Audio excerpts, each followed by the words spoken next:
The NBA playoffs are 2 weeks away, and it's all about matchups. Detroit leads the East, but their weak three-point shooting makes them vulnerable to Boston or New York. The Celtics' slow pace could be exposed if Tatum isn't fully dialed in. In the West, Oklahoma City looks dominant, but their corner three defense is shaky, perfect for San Antonio's sharpshooters. The Lakers struggle inside the paint. Denver can't force turnovers, and Minnesota's bench is short. Essentially, the playoffs will come down to which teams can hide their kryptonite and which get exposed. Get ready because May and June in the NBA are going to be a chess match, and every possession matters. The NBA playoffs are just 2 weeks away, and the picture is starting to take shape across both conferences. Let's break it down. We are looking at some of the kryptonites of these potential teams and determining who can advance in the NBA playoffs and whose kryptonite is too much to hold to overcome. And we'll start in the Eastern Conference. Detroit Pistons, number one seed, a 77.6% chance to reach the semifinals, even a 30% chance to reach the finals, which is the best in the Eastern Conference. But their kryptonite, Frank, is three-point shooting. Yeah, Detroit's offense relies heavily on Cade Cunningham and half-court execution, but their floor spacing is a concern against elite defenses like Boston or New York, who can make them feel very uncomfortable from long range. So if the Pistons do not have that three-point shot working, they really have a tough time winning basketball games. Boston Celtics have Tatum back, right? So let's see what they have up their sleeve as they have a 72% chance of reaching the semis, a 17.4% chance of making the NBA finals. But their fast break scoring has been a little bit of a problem. They have slow transition game. Their slow transition game is manageable but in the regular season, but playoff pace could expose gaps unless Jason Tatum stays healthy and efficient. I don't know if Jason Tatum coming back will be enough for the Boston Celtics to overcome the Detroit Pistons. I don't think so. And there's an interesting deal here with the New York Knicks coming in next. They have a 75.7% chance to make the semifinals, a 20.7% chance to make the NBA finals. Kryptonite for them, though, is their bench scoring. With their bench ranking 28th in points, the Knicks could struggle to keep up against teams like Miami, who thrive with their secondary units. Did not help them last night as we record this on Monday.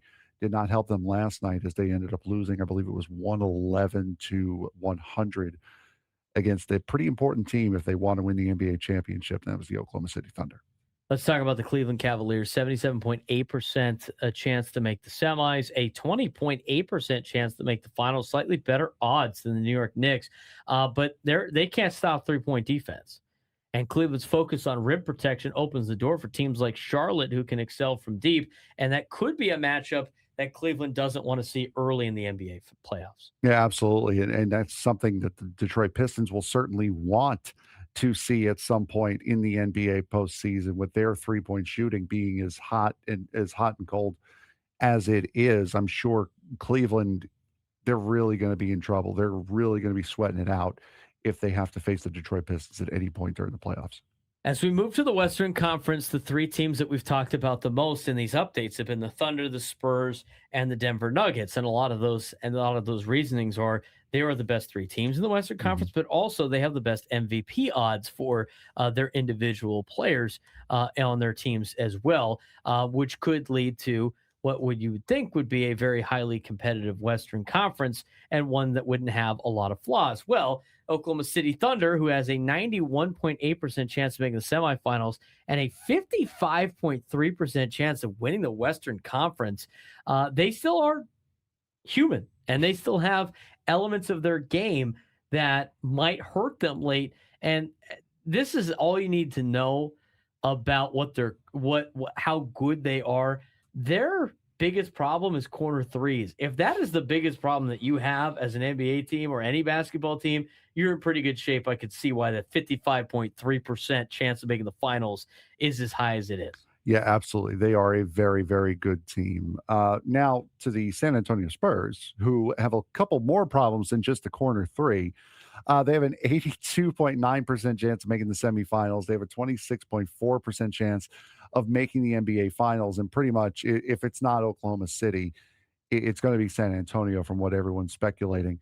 Their kryptonite, though, is closing out games. And the reason why is they're still a very, very young team. They've struggled to finish out games with big leads, which could be costly against clutch teams like the next team here on this list. If Wembanyama wasn't so worried about who was voting for him for MVP and wasn't like politicking for it, maybe they could focus on closing out games late. I mean, he's been politicking for the MVP, but it's like, oh, it's a vote. Who cares? Keep playing basketball. But the youth for the Spurs could be the deciding factor on whether or not they have arrived early or not. They're still on schedule, and they're, I think, maybe beyond schedule, Yeah, they're further along. But to really go even further ahead of schedule, they're going to have to close out games, and they can't let their youth show. Lakers on a little bit of a run right now. Tony Gwynn Jr.'s Lakers, man, 58.2% chance to make the semis, just a 4.1% chance of making the finals. Their biggest kryptonite, though, is rim protection. That's a tough one to overcome in the playoffs. Yeah, absolutely it is. Opponents attack the paint with efficiency, leaving the Lakers exposed inside, especially against teams like the Minnesota Timberwolves or the aforementioned San Antonio Spurs. That could be a very, very big problem for them, which I think is why they're under 5% chance of making the finals. Rockets' biggest kryptonite is turnovers. With a turnover-heavy roster and no true point guard, Houston could be exploited by fast-paced teams like Oklahoma City. Turnovers is a massive problem. You can't commit turnovers in advance in the playoffs in basketball, and that's a big reason why they only have a 34.5% chance of making the semifinals. Denver Nuggets is the team we talked about early in this segment, but not a full detailed yet, obviously with Jokic, but their kryptonite's forcing turnovers. At least they're not giving the ball away, but they do have to create some opportunities for themselves by creating turnovers, and Denver's defense struggles to generate steals, and they've done that all season long. Yeah, absolutely. And then the final team on this list out of the Western Conference, the Minnesota Timberwolves. Bench production, much like the New York Knicks on the other side, their rotation is short, and Oklahoma City's depth could overwhelm them in a playoff series. Again, part of the reason why they only have a 1.9% chance of making the finals and a 37.8% chance of making it to the conference semifinals. The NBA postseason is about matchups. Teams like Detroit and Boston may falter if they draw opponents who exploit their specific weaknesses. And out west, Thunder look poised for another deep run, but a young Spurs team or an uninformed Lakers could throw a wrench in their plans. Depth, spacing, and execution under pressure will define who advances in the NBA playoffs in a couple of weeks.